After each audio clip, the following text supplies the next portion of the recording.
Route planning in LoadCall allows users to develop optimized routes for drivers who drive a regular route with the same set of pickup locations and singular drop-off location on a daily, weekly, or whatever other basis.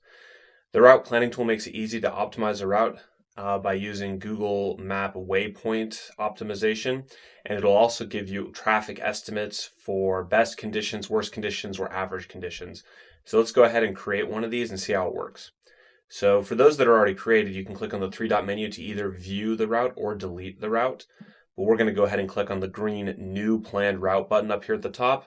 I'm going to call this, we'll call it Texas Test, and then you have to select a region. So I'm going to choose the Texas region, which already has a bunch of locations loaded into it.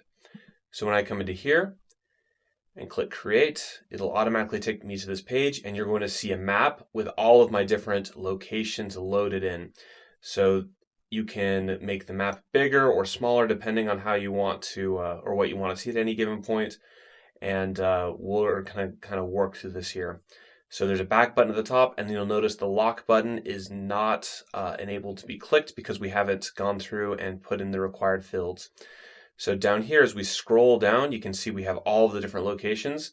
As we hover over them, you can see on the right that a pin is going to get larger and show up as green. So it's easier to see what location is highlighted. And as we go down further, you can see that there's a few other settings that we need to put in here. So we're going to put in a cargo type, which in this account I have a test cargo, which just has a couple of standard measurements on it. I'm going to set it up for the test purchaser and put it in for the test purchaser's test region. So this is kind of just some demo data. And we're going to say that the average time spent on location is 10 minutes per pickup. So they're picking up a box, maybe dropping off a form or signing something. But now what we're going to do is we're going to build a couple of these routes and see if we can optimize them. So let's zoom in on the Houston area here. So I'm going to go ahead and zoom in. You can do that with your mouse, or you can click with the scrolling, or you can click on the plus and kind of drag around. And what we're going to do is kind of grab some of these red locations that are close to one of these purple locations and create a route. So up at the top of each of these boxes, there's going to be a minimize. So if you're not using it, you can kind of hide it so that you can see more on your screen if you don't have a large screen. And we're going to go ahead and click the green Add Route button. And we're going to call this Houston East as the route name. So in here, we're going to try and grab some of the stuff on the east side of Houston. So I can see Seabrook, Houston, Deer Park, or TX53 Houston, TX72 Pearland, etc. So in here, we need to put this back out. And what you can do is you can click and drag from this box down here, but sometimes that can be a little hard to do. So we have a search feature up here at the top. So I'm going to look up Seabrook, and I typed in SEA, and the only location in here now is Seabrook. So if I click it, I can drag it. It changes this to be blue, and can click and drag that. So let's go ahead and look for a new location. I can wipe it with a clear right here, and I kind of want this TX53. So if I just type in 53, you can see there's a few of them that have that either in the description, which isn't visible, or in the name, but it's good enough for us to be able to find Houston 53. So let's go ahead and click and drag that in here. TX51 is, it's right there. It's probably close enough for Houston. Deer Park, let's go ahead and search that one. Deer Park. And it looks like and you'll notice also when I filter this, the pins disappear from the map. So if I clear this out, there are some other pins in here. So Pearland. And what we're kind of trying to do is just grab everything within this area. And it looks like we have another Pearland right there. So we've kind of gotten all these pins right here. If you hover over this, you can see that we've got all these pins that are blue. And if we zoom out, you can see we've kind of grabbed all of the pins in this region and put them into this East Houston box. And now when I'm not hovering over it, blue means it's selected.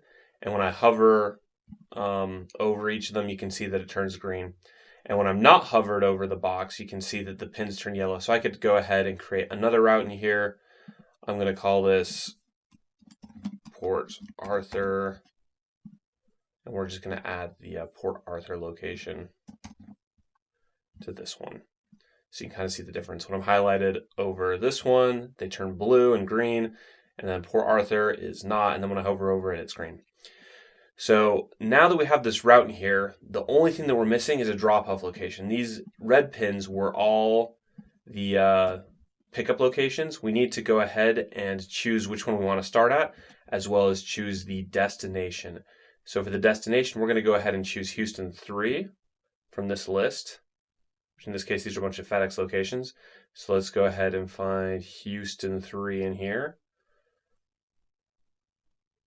And if you hover over, you can see that they get larger. So that's the drop-off location right there. And then the next thing we need to do is choose an origin for all this. So you do have to kind of make one initial guess. So my guess would be we'd start here and then wrap around like this is probably what will happen. So let's go ahead and choose TX51 Houston for our origin, TX51 Houston. And after that, we can click on the Optimize Route button right here. If we do that, it's going to go ahead and determine the order that we should go in. So we can click View Route, and it'll pull up the path. So you can see that you would drive around like this and end up here. As well as that, you can see it took our 10-minute estimate, the transit time from for each locations, and it went ahead and gave us the estimated time to complete this route. So 60 minutes of on-site time, since there's 6 locations to pick up at, transit time of 2 hours and 22 minutes, and it's a 60-mile route. And this is the most likely scenario. Now, if we're to set a specific date and time, we could go ahead and specify a departure time in here. Let me see. Click on the no date, and we can say that we're going to have this route run, and we'll just put it on, a Wednesday, and we'll put it in the mid-afternoon. So after we do that, we'll say it's at 3:30 would be the start time for this route. We can click submit, re-optimize the route, and now we have the best case scenario and the worst case scenario. So the best case scenario, the on-site time doesn't change, but the transit time drops from that 2 hour and 2 minutes down to 1:48. And in the worst case, it goes to 3:12, depending on traffic. So you can see that the arrival time at your destination to do all of your drop-offs would occur at 6:18, best case, most likely 6:32, and worst case, it could take an extra hour and 10 minutes based on the traffic. So if you do have specific date and times or know that it's going to be run a certain day of the week, you can try and plan that in here to make sure that you're planning in enough time if there's time-sensitive deliveries or things of that nature. But yeah, that pretty much sums up the route planning tool. You can go ahead and build as many routes into here. And once you have done that, I'm going to go ahead and delete this route because it's not, it's not calculated out. We didn't choose a pickup, drop off, all that stuff. But once all of your routes are calculated out and you're okay with it, you can click on Lock Plan.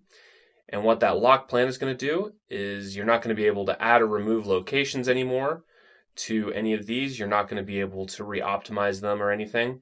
And then this set of routes will be available inside of the dispatch module so that you can go ahead and assign that out to drivers on as you need to. So yeah, that's route planning in LoadCall.